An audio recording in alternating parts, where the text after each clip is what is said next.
हो गया। देखो क्वेश्चन कहता है कि 1.2 मीटर लंबी एक लड़की, ठीक है ना, 1.2 मीटर लंबी मान लिए एक लड़की डीसी है जो 88.2 मीटर की ऊंचाई पर एक क्षैतिज रेखा में हवा में उड़ रहे गुब्बारे को देखती है। ये गुब्बारा यहाँ पर ए है, ठीक है। इस गुब्बारे की ऊंचाई कितनी है? 88.2 मीटर। यह इसको देखती है और यह गुब्बारा क्षैतिज रेखा मतलब ऊपर नीचे नहीं करता है, एक रेखा मतलब एक रेखा में समान जो है वह उड़ रहा है, ठीक है ना, उसको देखती है। लड़की की ऊंचाई 1.2 मीटर है और गुब्बारे की ऊंचाई 88.2 मीटर है, ठीक।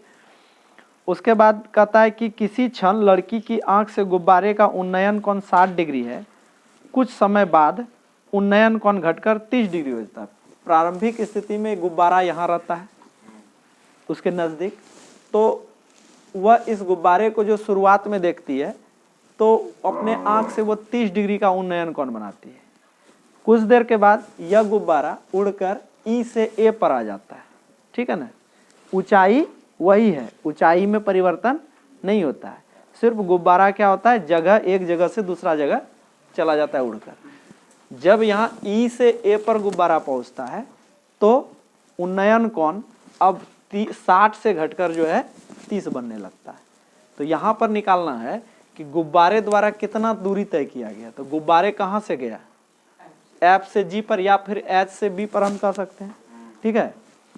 तो फिगर समझ गया।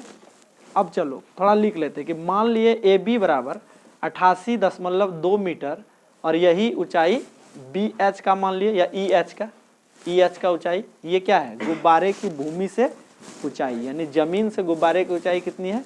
88.2 मीटर, ठीक है।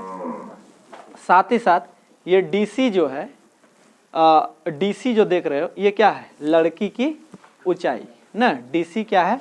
लड़की की ऊंचाई। और डीसी के बराबर क्या है? लड़की की ऊंचाई। और डीसी बराबर देखो एफ एच भी है या एच एफ कह सकते हो या बीजी कह सकते हो। ये तीनों क्या होगा?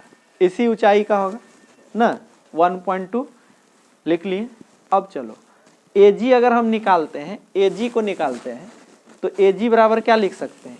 ए बी माइनस बीजी, क्योंकि बीजी का मान हमको पता है ना। तो एजी बराबर A B minus BG. A B का मान कितना दिया? 88.2 मीटर और बीजी का मान कितना है? 1.2 मीटर। अब 88.2 में 1.2 को घटाएंगे तो कितना बचेगा? 87 बचेगा ना। यानी एजी बराबर 87 और यही एजी के बराबर क्या है? ई एफ बी है ना। और साथ ही साथ हम क्या देखते हैं कि जी एफ जो होगा वो बी एच के बराबर होगा, एफ डी जो होगा वह एच सी के बराबर होगा और जी डी जो होगा वह बी सी के बराबर होगा। क्लियर है? चलो इसमें से पहला त्रिभुज में चलते हैं, त्रिभुज ए जी डी में, ठीक है। त्रिभुज ए जी डी में हम क्या देखते हैं कि यहाँ पर उन्नयन कोण जो बन रहा है वो 30 डिग्री का बन रहा है ना। 30 डिग्री का यहाँ पर जो कोण बन रहा है कितना बन रहा है? इसके साथ, इस भुजा के साथ देखो कोण जो है 30 डिग्री का बना रहा है। क्लियर है ना। तो थीटा 30 डिग्री हो गया और इस कोण के सामने वाली भुजा जो होगा वो लंब होगा। तो इस कोण के सामने वाली भुजा कौन है? एजी है ना। तो मतलब एजी क्या होगा? लंब होगा। और एजी कितना निकालें? 87 मीटर, या निकाले है ना, 87 मीटर लंब हो जाएगा।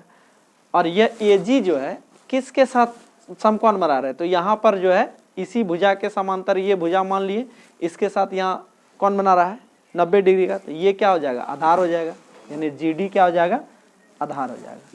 तो लंब का मान दिया है, हम आधार निकाल सकते हैं tan थीटा का प्रयोग करके ना, क्योंकि tan थीटा बराबर क्या होता है? लंब बटे आधार। tan थीटा का मान 30 डिग्री, लंब है एजी, आधार है जी डी। इस तरह tan 30 डिग्री का मान कितना होता है? 1/√3 ना। और इधर है एजी का मान 87 और जी डी लिख दिए, क्रॉस मल्टीप्लाई किए, G D into 1 G D और 87 इंटू √3 87√3। तो GD जो है, ये GD जो है देखो BC के बराबर है, दिखाई पड़ रहा ना, ये GD जो है ये BC के बराबर है। तो इस तरह GD जो 87√3 निकला, यह किसके बराबर हुआ? BC के भी बराबर हुआ। BC का भी मान इतना ही होगा। चलो अब दूसरे त्रिभुज की बात करते हैं। दूसरा त्रिभुज क्या है? EFG।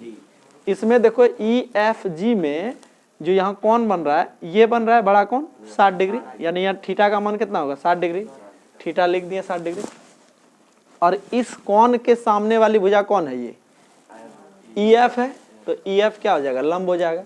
और जितना EF है उतना ही AG है, तो AG 87 तो EF भी 87, EF का मान लिख दिया 87 मीटर। और इसका जो आधार होगा इस त्रिभुज का वो होगा FD, तो आधार FD हो गया। तो यहाँ पर भी फॉर्मूला यूज करेंगे कौन? tan थीटा, ठीक है ना। इसलिए tan थीटा बराबर लंब बटे आधार। tan थीटा का मान 60 डिग्री है, 60 डिग्री, लंब है कितना? EF, और आधार है FD। tan 60 डिग्री का मान √3। EF का मान देखो 87 हम लोग यहाँ निकाले हैं ना, तो 87 लिखे बटे FD, क्रॉस मल्टीप्लाई करेंगे तो FD गुना √3, FD √3 बराबर 87। ये √3 को इधर लाएंगे तो बाय √3 हो जाएगा, ठीक है ना। और 87 को हम लिखेंगे 29 तिया 87 ना, 29 तिया 87, और √3 से √3 बार में 3 को डिवाइड करेंगे ना, तो बचेगा कितना? FD बराबर बचेगा 29√3, और यही FD किसके बराबर है? HC के बराबर है ना, यानी HC बराबर भी कितना निकला? 29√3। चलो अब गुब्बारे द्वारा तय की गई दूरी क्या है? गुब्बारे द्वारा तय की दूरी F से G तक जाता है, या GF या FG लिख सकते हैं। तो GF बराबर क्या होगा? GF अगर निकालना तो GD में FD को माइनस कर देंगे तो ये बचेगा, है ना। यहाँ ये पूरा में GD में FD को हटा लो तो क्या बचेगा? GF बचेगा। तो इसलिए GF बराबर क्या लिखेंगे? GD minus FD। तो GD का मान हम लोग यहाँ निकालें 87√3, और FD का मान यहाँ निकालें 29√3, तो 87√3 माइनस 29√3। इस तरह 29√3 कॉमन ले लिए तो 29 तिया 87 होता है ना, 3 बार में ये कटेगा तो यहाँ 3 बचा, और 29√3 यहाँ से बाहर किए तो कुछ नहीं, तो 1 बचा, है ना। तो इस तरह 29√3 और 3 में 1 गया 2, और 29 दूना 58 √3। इतना ही क्या निकला? गुब्बारे द्वारा तय की गई दूरी, ठीक है।